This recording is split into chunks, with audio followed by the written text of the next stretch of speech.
What is up, YouTube, and welcome to this Cobra Kai Season 3 full season breakdown and ending explained.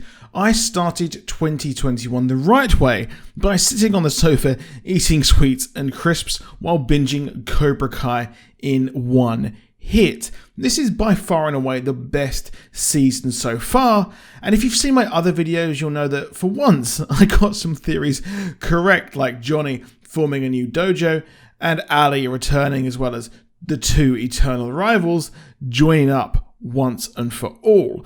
Season 3 was a total joy, top to bottom, and the added flashbacks of the origins of Kreese in Vietnam were very, very cool, albeit there was a weird decision as to who Terry Silver was, which I'll go into in a bit. As always, if you enjoyed the video, please do drop a like down below and subscribe with notifications on.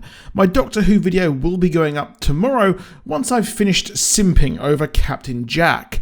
Now, we open with news reports on the violent karate clash at the school last season, and I love how they're tongue-in-cheek with this fight and roaming karate gangs, as the guy says that he thought that karate died out in the 80s, which I think is a reference to the karate boom after the first movie.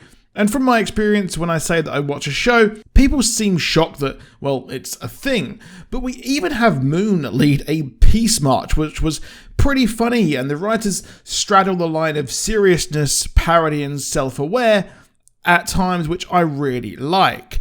Now, Johnny is still at a bar after the fallout of last season, and, well, he absolutely roasts light beer there. Hey, I don't get the hate of light beer, but I'm an IPA guy, so I guess that's just as douchey. Now, on the news, he hears that Robbie is on the run, and he has a fight with some rabid LA Dodgers fans. Man, there's a lot of LA Dodgers fans in this, as Miguel is also a huge LA Dodgers fan, and there's a guy that Johnny speaks to in the park who's also wearing a Dodgers t-shirt. Now, of course, we do have Johnny end up in prison as he's bailed out and he heads to the hospital, but he's not allowed in because he's not family, and, well, you know, he's looking pretty beat up there. Now, Daniel and his wife, as we join them in Season 3, are suffering majorly as well, as their last name is now Dirt after the throwdown in the school.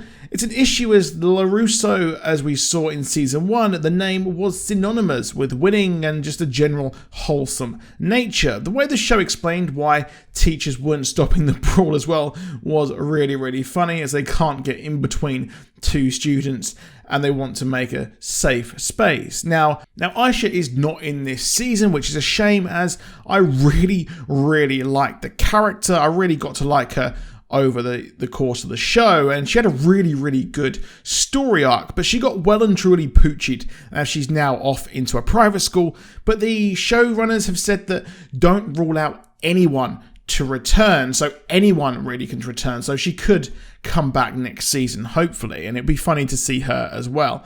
Now, Daniel tries to locate Robbie, who is, of course, on the run, and he suspects him of stealing a car. However, I like the trend of Johnny teaming up with Daniel begrudgingly, as Daniel then learns that Kreese took over Cobra Kai and goes to find Johnny at his house, as Miguel wakes up, and then in episode 2, asks what the hell is going on.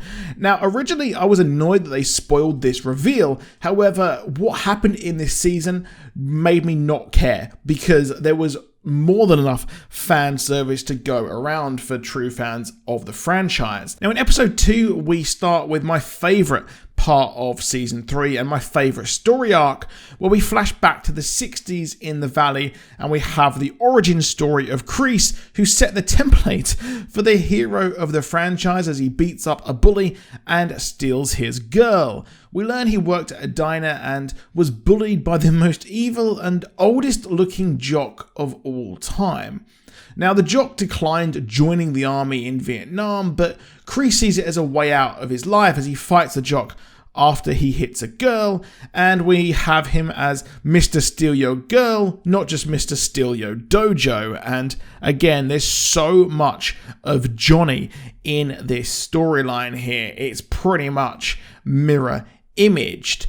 Now, we see him head to Vietnam, and this was a true lovely surprise, and to be honest, who else wants a Kreese spin-off? We would later learn that Kreese got his trial by fire in Vietnam, as he's chosen for a special mission and to join a special ops team, and his captain taught him to have no mercy and to be a badass. Now, their mission goes wrong as Ponytail, who is not Terry Silver, ends up getting captured, leading the rest of the soldiers to also get captured there as the true Terry Silver's radio goes crazy. Now, Ponytail is killed, and we learn that the skinny weakling is indeed Terry Silver from Karate Kid 3 himself. Now, they are used in savage fights arranged by the Vietnamese soldiers, and after looking up to his captain, he decides that the captain is the real villain, as Kreese decides to take Terry's place in a fight with the captain. The evil captain then reveals the info that Kreese's girlfriend is unfortunately dead, a fact he kept secret to save Kreese in the mission, but he weaponized it here. Kreese decides to stand up to the bullies once and for all, and does kill his captain, even when there was a chance of survival when the camp was liberated. Now, at the end, Terry Silver is clearly the person that is called, and Terry will no doubt want revenge on Daniel for humiliating him and beating his student Mike Barnes, the bad boy, which was a story that Daniel told Sam to try and get her to fight once more. There's still the chance that Terry could be Tori's father, as Kreese takes special interest in her and not Miguel, and the themes of taking down your idol are the same as Johnny's arc here. Now, I expect Season 4 to either have Mike Barnes or Terry Silver return, but we catch up with Johnny's ex-wife here, and I loved their back and forth about the 80s, and we have Kreese acting even more evil, forcing kids to feed a mouse to a snake.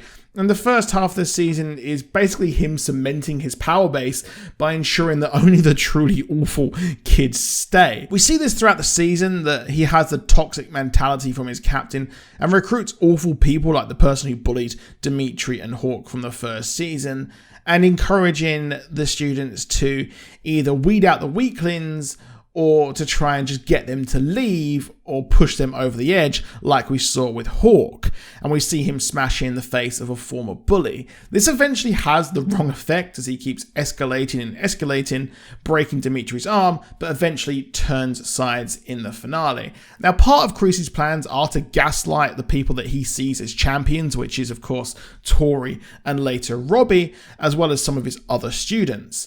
We finally see Tori's family. She's avoided juvie as she's looking after her sick mother, and she's harassed for rent by a really skeezy guy.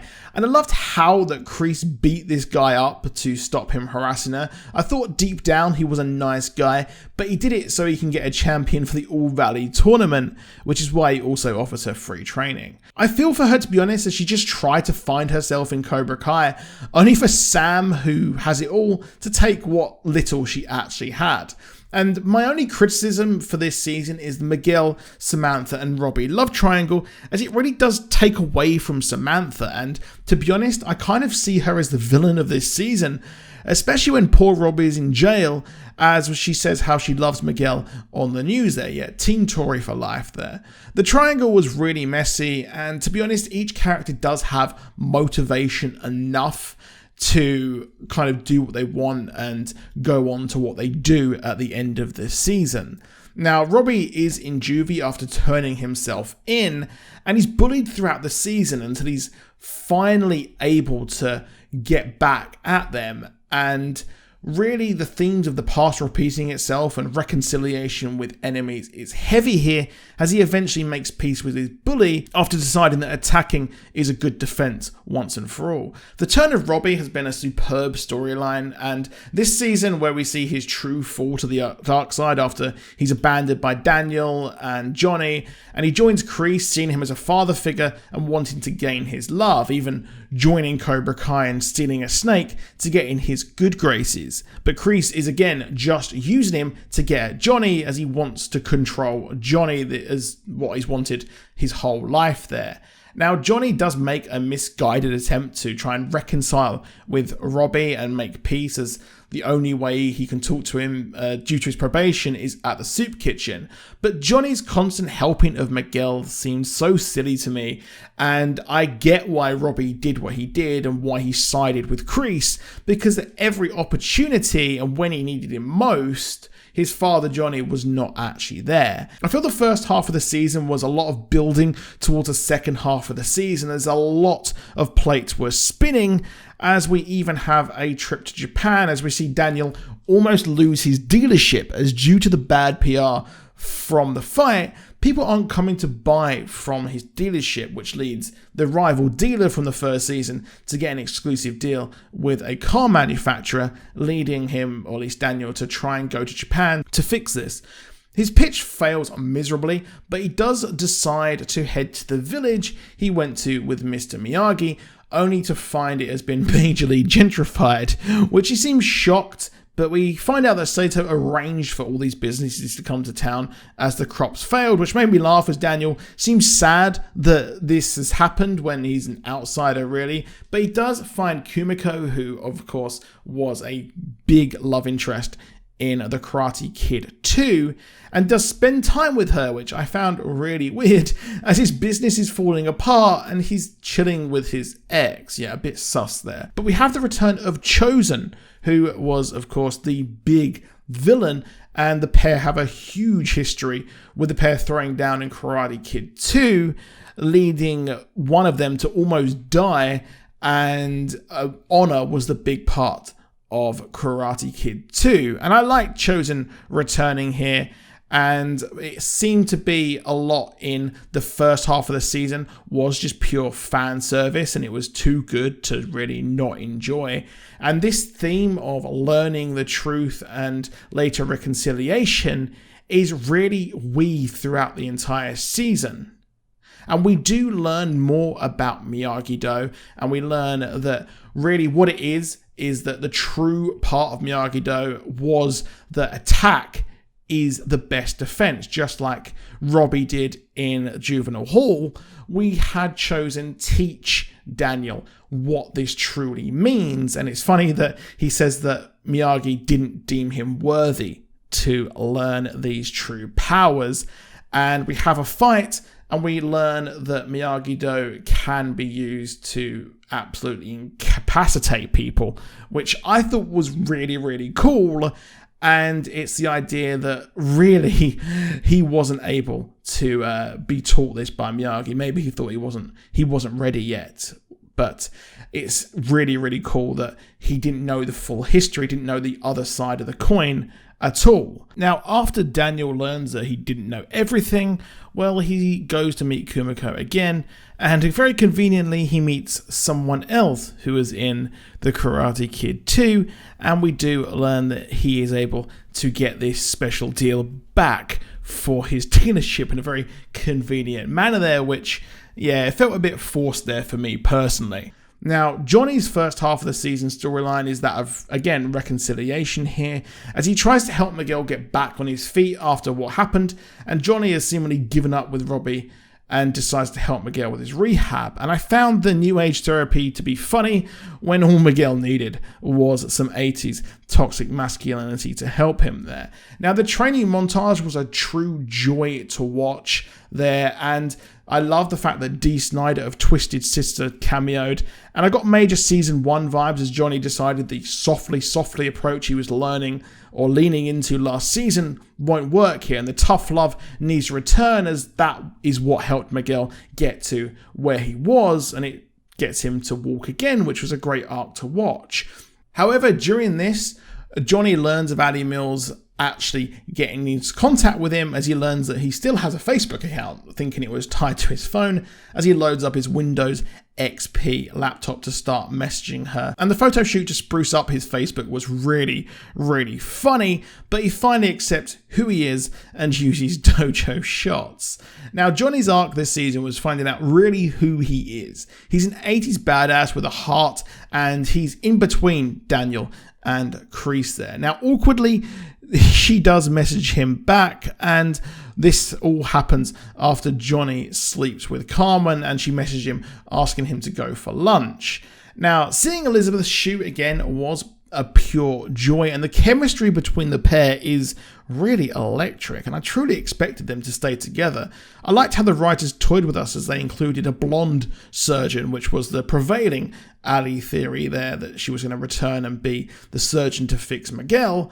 But their story is far from over, and I did like them when they were talking at the country club, and we learned that the story we had of Ali and how she crashed the car in Karate Kid 2 wasn't true. It was Daniel who got far too hot-headed, and we learned that there are two sides to the past, and everyone's just really as bad as each other, and this leads to Johnny and Daniel understanding that they are the same. And the season was truly pushing Johnny and Daniel together once and for all. And throughout the show, we've had mini team-ups like at the start of this season, but life is better when they team up, and this was shown when they wanted to bring back the tournament, as Johnny has started the Eagle Fang dojo, and well, they try to bring it back. However, they fight over who thinks Kreese is the most evil until Miguel comes in to save the day and the All Valley tournament can continue. Now, I really liked how the Cobra Kai and Miyagi-Do groups eventually escalated in their fighting, but as Cobra Kai kicked out more and more people, we had Miyagi-Do try to join forces with Johnny's new school. This is the only way they can defeat Cobra Kai after it's become filled with just the worst people. Daniel's attempts to take on Kreese failed heavily, and it's similar to what he tried with Johnny, with trying to get him to be kicked out of his unit by courting the landlord there. Now, I did like that, and he realized that path is not going to work. Hawk Fang, like I said, did make me laugh, but the season as a whole was just so much fun, and while we didn't get an All Valley tournament I was hoping for, we got a truly over-the-top fight as Cobra Kai invade Daniel's house at the signing of the Reject Cobra and Miyagi-Do peace treaty. The action was so good, and the stunt looked flawless in the culmination of the story, and the culmination of Tori and Sam's storyline happens as they face each other non-stop throughout, with Sam being scared of Tori, which I thought was bad for her character. Sam's writing this season, in my opinion, was awful, but seeing Tori and her throwdown finally was pretty cool. And I did like, however, at the end, Tori has a skeleton hoodie, which is, of course, a callback to Johnny in Season 1, and shows that she is truly a Cobra Kai now. Now, at the end, we have the big fight at Daniel's house as Tori almost gets her revenge, but we see Hawk and Dimitri make amends as that sets up the new dojo, and Johnny tries to make amends with his son. However, Daniel turns up and we get an epic showdown with all three main men, and Robbie's truly on the dark side now, and he really has sided with Kreese as these two men have let him down. And Kreese says that, well, I'm going to leave if I lose in the tournament. If my dojo loses, I'll leave. So finally at the end, after Johnny has lost Robbie, they merge and they decide to become co-senseis, which I thought was cool. But it's clear at the end that Terry Silver will be arriving, and that's the person that Kreese called, especially as he said in the past that he owes his life to Kreese in the flashback. Now, in Season 4 as well, I do think that we might learn more about Kreese, as we know that Miyagi-Do was quite a prevalent karate kind of technique and school of thought, and we haven't really seen the last of Kreese learning his path to become who he actually was. Of course, as well, he was in the army, so he would have been around the world, and you did see some soldiers over there in the village that in Okinawa that Daniel goes to. So with that in mind, I think that we might actually in Season 4 learn that the Miyagi-Do was taught to Kreese, and he's passed this down, which I think will be really interesting. But overall, I really enjoyed that season, and that was a longer video than I was expecting to make, and I arranged this video a bit different to my usual breakdown. So let me know if you like the new format, so please do like down below if you enjoyed it, and do subscribe with notifications on, and I'll see you soon, and goodbye.